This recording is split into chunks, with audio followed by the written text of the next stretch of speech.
Почитувани гледачи, добар ден, добро дојдовте во уште едно ново издание на емисијата Ваш термин и се надевам дека и денес ќе го задржиме вашето внимание.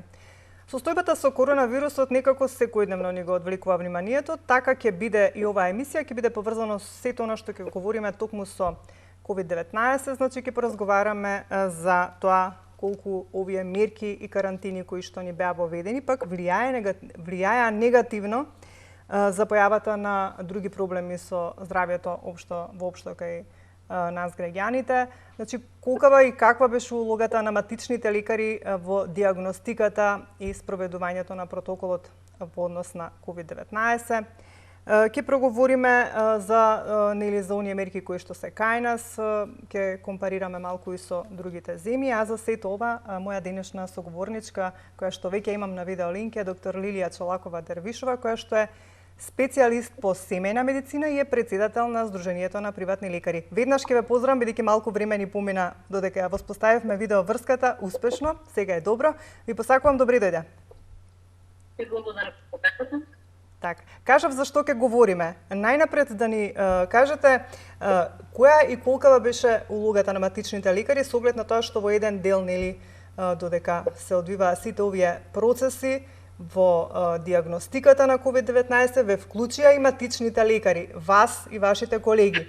Дали сето ова помогна? Претпоставам дека многу помогна и како се одвиваше? Можам да кажам да навистина одлично се организирахме како примарно здравство. Матичните доктори покажаа одлична организацијска можност, капацитет, заради тоа што примарното здравство ги понесе околу 85% од во целокупната оваа работа. Матичните доктори веднаш почнаа да примаат порачки, ставивме изолација во нашите амбуланти, само она што ургентно се примаше, сите други прво се земаше добра анамнеза, значи телефонски се слуша, добаравме да има медиумски малку покриено цето ова, за да може како владата со сите нивни организациони подготовки кризниот штаб да може да си помогнеме сите заеднички. Така да има помалку број на пациенти кои што се заразени да не биде заразени. Така да мислам да успешно се изборивме во целокупната ситуација. Голем број од врските во фондот кои што се работеа матичните доктори, комисии, копира, скенира, препраќање на мејлови, така да мислам дека успеавме да ги згрижиме нашите пациенти, да ги услужиме оние што се ити, да ги примиме, оние што се за преупатување за оваа болест како што е COVID-19, им се земаше добра анамнеза по алгоритмот и се упатуваа оние кои што имаат еборбина и ефективна клиника. Так. Неефективни продлегија. Так.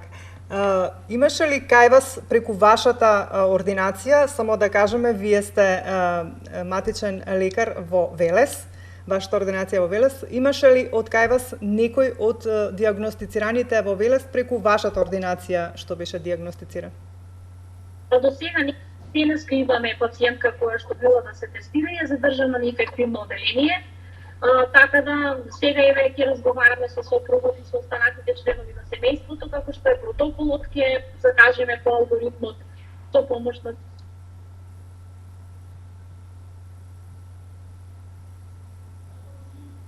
нешто ни закочи.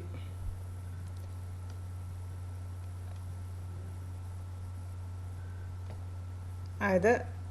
Тоа е, почитувани гледачи, кога имаме техника, имаме и проблеми, ќе се обидам повторно да добијам доктор Лилија.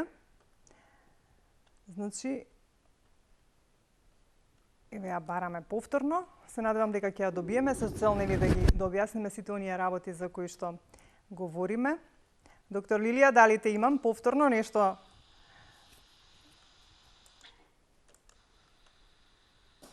Дали сме, доктор Лилија, конектирани? Не сме. Има некој проблем, најверојатно. Ајде, ќе се обидеме да добиеме повторно. Еве, не пара доктор Лилија. Почитувани гледачи, ние се извинуваме, меѓутоа тоа е тоа кога... Да, еве сега ве добивам. Јас се извинив и на гледачите, тоа е така. Пациенти звонат постојано на телефонот, а врската ја обавивме преку месенџер на телефони. Поради тоа се исклучува. Ајде се надевам дека нема, барем ќе бидат малку трпеливи додека нели разговараме, па нема да ве бараат. Доктор Лилија, имаше ли некои недостатоци во однос на протоколот кога требаше да се реализира нели сето тоа околу диагностиката или се беше како што треба? Во прво време шири надвор, додека после тоа има некоја фонија изгледа, не знам. После тоа веќе имаме интерно ширење, каде што веќе во градот, нели во различни градови се шири инфекцијата, едно семејство, друго семејство. Така да дека овој пат треба со добра анамнеза, со добра епидемиолошка анкета, да се следат да видат нели како оди начинот на ширење, кој со кого имал контакт. Само да ви посугерирам да се да го наместите телефонот побаво да се така за да се видите подобро на екранот, бидејќи така сега е добро. Ајде да ни кажете околу се тоа што се случуваше претходно. На вашиот Facebook профил многу убаво имавте напишано, а јас би сакала тоа да го прочитам и до нашите гледачи. Велите вака: се поголем е бројот на пациенти со хипертензија, панични состојби, прекумерена телесна тежина, се заради недвижење, лоша циркулација, долго време во затворен простор, повеќе внесуваме храна отколку што трошиме и така натаму. Зашто најчесто ви бара помош или, како да кажам, за да се посоветуваат со вас пациентите во однос на кои проблеми со здравјето на сетова што го напишавте или? Кои да најголемите проблеми, освен она што беше нели актуелно со вирусот? Ние како професионал да се ограничиме само на една дијагноза. Тука е проблемот.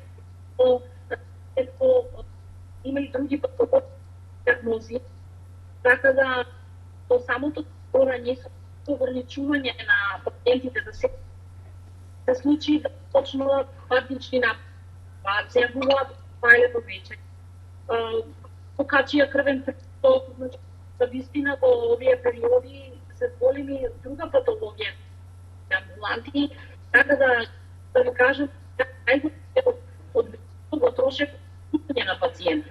Дека тоа значи најголемиот број пациенти можат да бидат позитивни, но не значи дека ќе пројават манифестации. Така. Значи, многу е пациентот да нема страх, затоа што од самиот страх повеќе да му се слоши или да добие висок крвен притисок и може на крај сето тоа да заврши од стравот и со хипертензивни крвни и мозочни изливи, значи со инфаркти, со ангинози, затоа што стравот исто така не е добар во човековиот организам ако владее. Физичката активност исто така? Активност се намали со полициските часови, ние имаме диабетичари, ни треба години да ги убедиме дека 10 километри е здраво за човековото тело. Значи дека секој човек треба денеска 10 километри да испешачи. Така. Најмногу вие имате диабетичари кои што се возрастни, имаат само 2 часа слободни за движење и во тие 2 часа дали тие да чекаат во чекална, во аптека или во некој маркет да си купат лекови. Така да заради тоа како професионалец и ние сите пошто сме сметавме дека треба да има дистанца, треба да има начин, но никако да не се ограничува движењето на пациенти. Така, се случуваше ли да ви се јават пациенти да ви кажат докторке, мене ме боли грлото, па така малку да имаат и што се вели психосоматски некои симптоми од страв?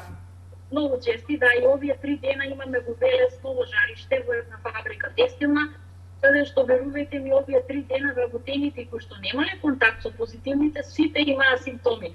Тестира момент, жеже, парите, немаат температура, немаат кашлица, но единствено постоеше страх. Така да ние асимптоматските, оние кои што немаат никакви симптоми, не ги праќаме на тестирање. Ето сам приватно да отиде може, но препораките на владата, на Центарот за јавно на акредитација на овие пациенти кои што имаат висока температура, кои што кашлат, кои што имаат гръдни болки, тие да се праќаат на тестирање. А секој кој што сака сам, има во Скопје голем број места каде што можат да направат тестирање.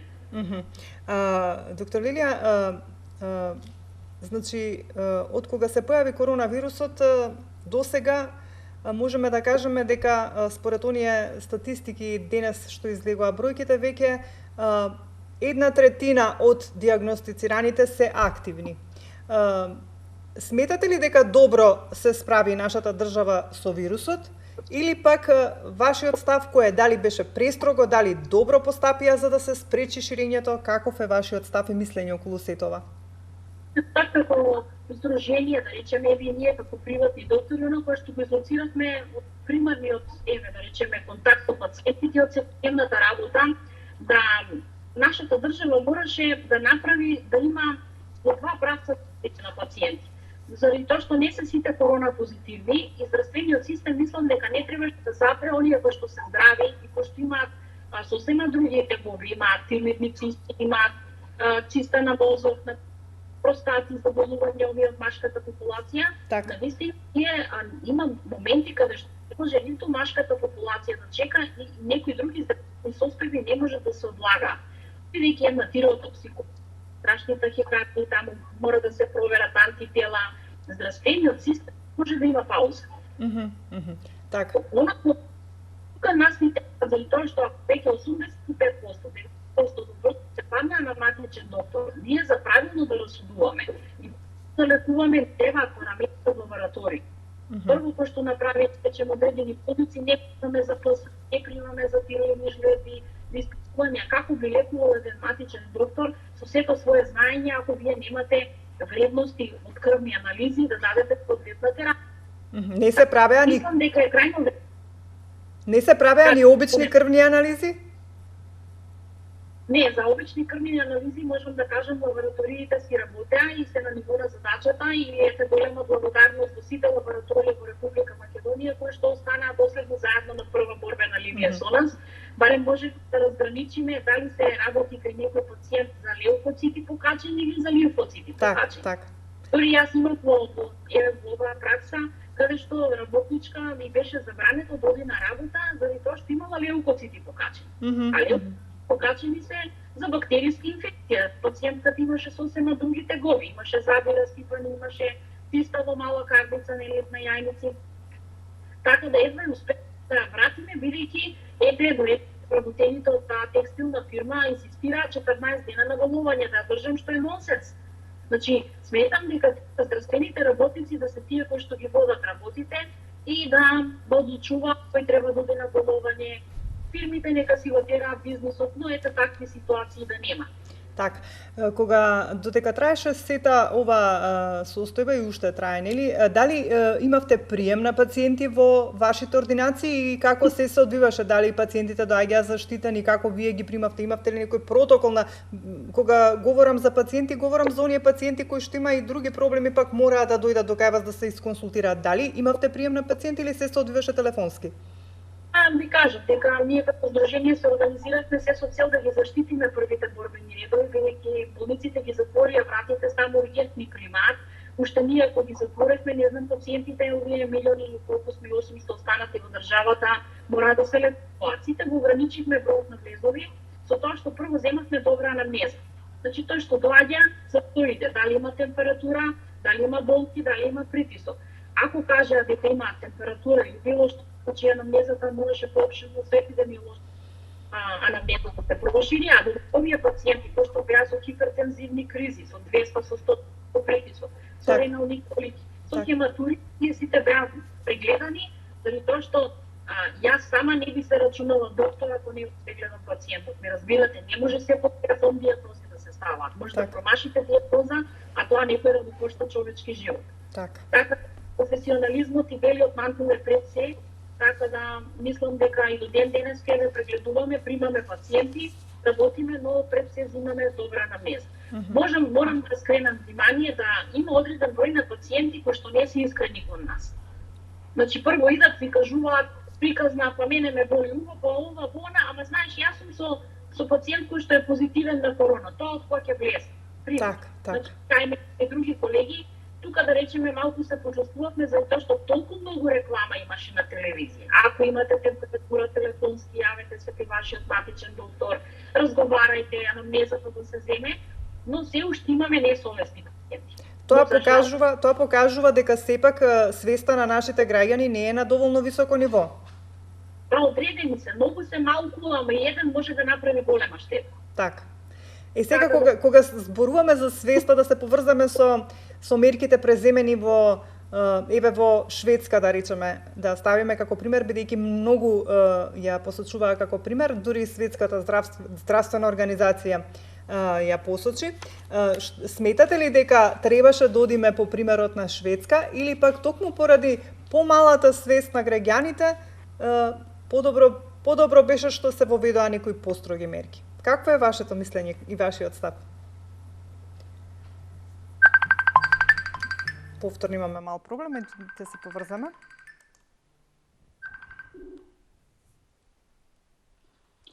Повторно мал проблем, ама тука сме. Да, јас се извинувам, но пациенти клона така да брзо ќе се уподаме со се. Така да. Сега да одговориме на прашањето.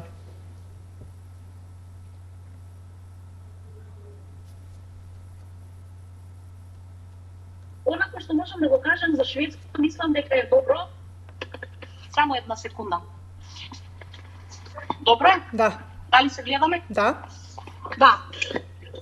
Се гледаме, да? Да. Говорете. Онако што можам да го кажам за Шведска е да сметам дека тоа е добар начин на кој што требаше да се функционира, заради тоа што мораше така да се направи. И требаше и нашата земја таков начин да заземи таков став на третирање на целокупната ситуација, заради тоа што луѓето имунитет ќе стекнат, ние не можеме да се браниме, вирусите постојани ќе постојат.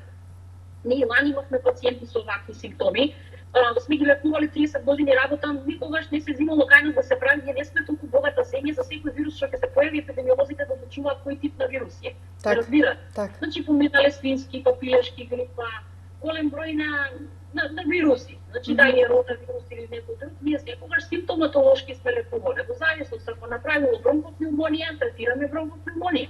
Ако има некои други проблеми во случај на соодветни спрема самиот вирус, така да до сега матичните доктори не дозволиле ниту направиле да има блокирани болници во Македонија. Сметам дека навистина на ниво на задачата се секогаш.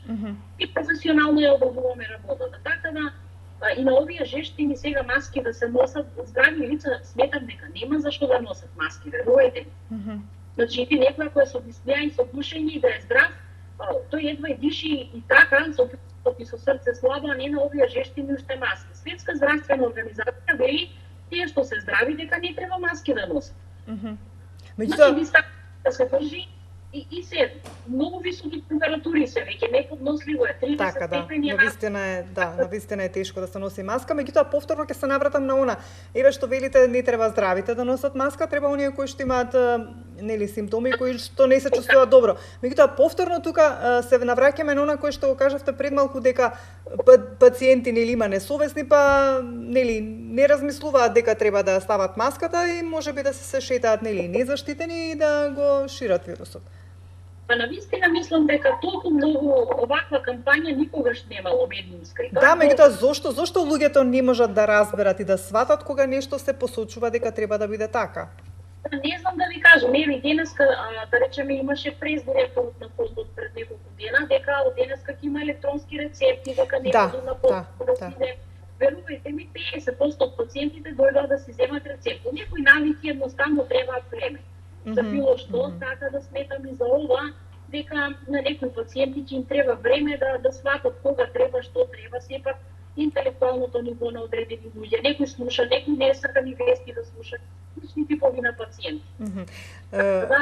Така ние да се прилагодиме на така. Меѓутоа кога станува збор за споредбата со Шведска, велите ќе беше добро нели да беше така, па да се стекнеше поголем имунитет. Меѓутоа на сметка на тоа можеби ќе имавме и поголем број на жртви.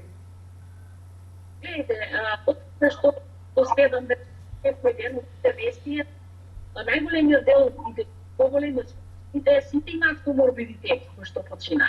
Дали се висок крвен притисок за диабет, значи нерегулирани инфаркти мозочни, ателектаза на плуќа, на кој што беше првата жена од Девер, кај незе респираторниот систем беше зафатен и претходно оштетен од ателектаза. Значи едноставно белодробието не функционирало како што треба.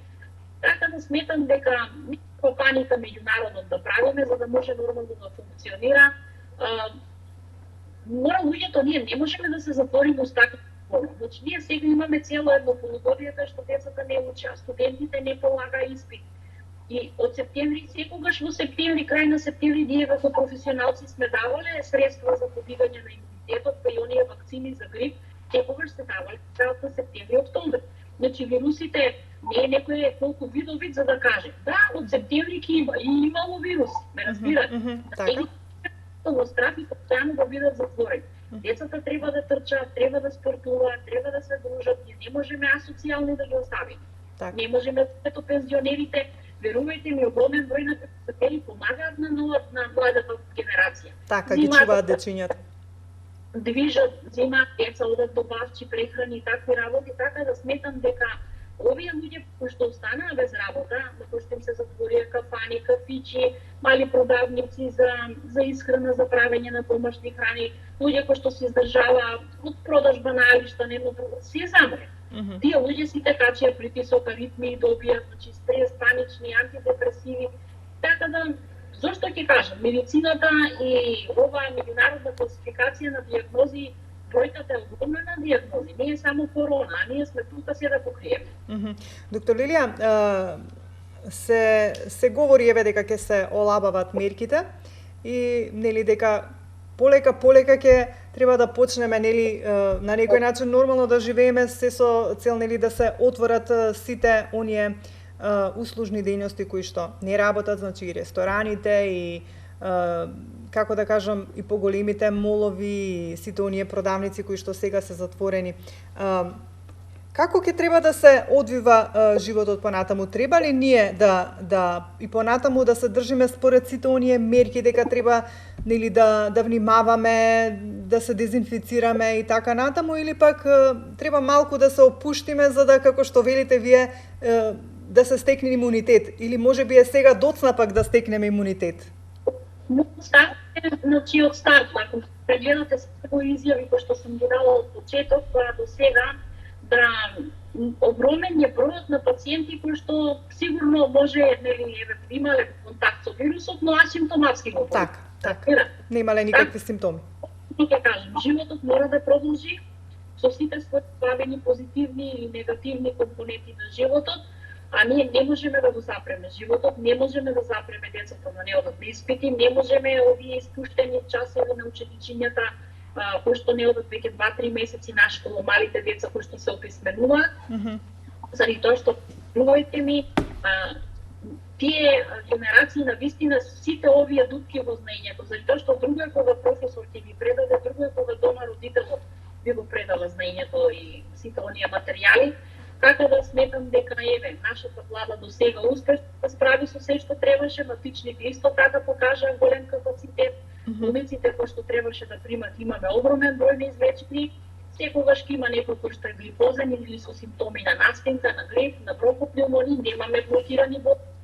И сметам дека треба веќе да се улавуваат моментите и животот да продолжи понатака. А ние сме тука како професионалци да си продолжиме на време триажа да правиме, протоколот некој за прашалникот нека остане во функција, така да сметам дека луѓето само повикувам и апелирам да бидат искрени, ако веќе биле во контакт со позитивен, да кажат и на време додат да се тестираат ако имаат тегови симптоми. Уште еден момент би сакала да ве прашам, бидејќи секоја година се даваат анализи во однос на сезонскиот грип. Оваа година негде околу 30.000, многу повеќе од лани, лани негде околу 20.000 заболени имаше. Дали тоа значи дека можеби нели понатаму можеби ќе покажа точно анализите дали вистина бил присутен вирусот и претходно, и какво е вашето искуство, дали пред да се појави коронавирусот имавте пациенти кои што се жалеа токму со вакви симптоми, кои што тешко како да кажам, тешко го лекуваа вирусот, требаше многу време да помине 2-3 недели за да нели дојдат на себе. Имавте ли такви случаи и дали сметате дека можеме да кажеме дека и претходно на некој начин бил присутен вирусот, само што можеби не се диагностицирале точно? Јас апелирам и тогаш да стојат по стотите дека крајот на јануари ние имавме по 144 прегледи. Дневно, да. Педијатрите беа по 200 бебиња на ден има. Така. Во тој период беше еден огромен пик каде што во сите школи да, имаше апел и да се затворат училиштата така негде во февруари. Во секоја училница родителите кажуваа дека има 3 до 5 деца. Така да во тој момент имаше некој вирус во кој што ние успешно се справивме. Так. Еви без да направивме ние пациентите дури под гласова мера дадовме, но повторно не дозволивме да има блокирани болници. Ги третиравме пациентите во домашни услови со високи дози на цитрони, на С витамин, консумирање на многу течности, најчесто беше рехидратацијата, добрата храна, топлиот дом. Така да правевме чести контроли на нашите пациенти. Мислам дека крај на спипот беше крајот на јануари, почеток на февруари. Тогаш ние имавме енормна бројка. Значи, не си одевме дома, заради тоа не можевме од нашите чекални да испаднеме. И си гледавме сите да бидат грижени, сите да бидат средени, еви без да знаеме сме давале до тој момент и сите што ги проверивме, кои што ги на крвните лимфоцитите беа негативни, лимфоцитите то така нешто лесно покачени, кој што даваше симптом дека се работи за вирус. Так. Доктор Лилија, во однос на симптомите, слична ли беше симптоматологијата со коронавирусот или? Да. Значи, сите осеќаа болки во град, колкотрајна сува кашлица, значи не беа оние продуктивни кашлици.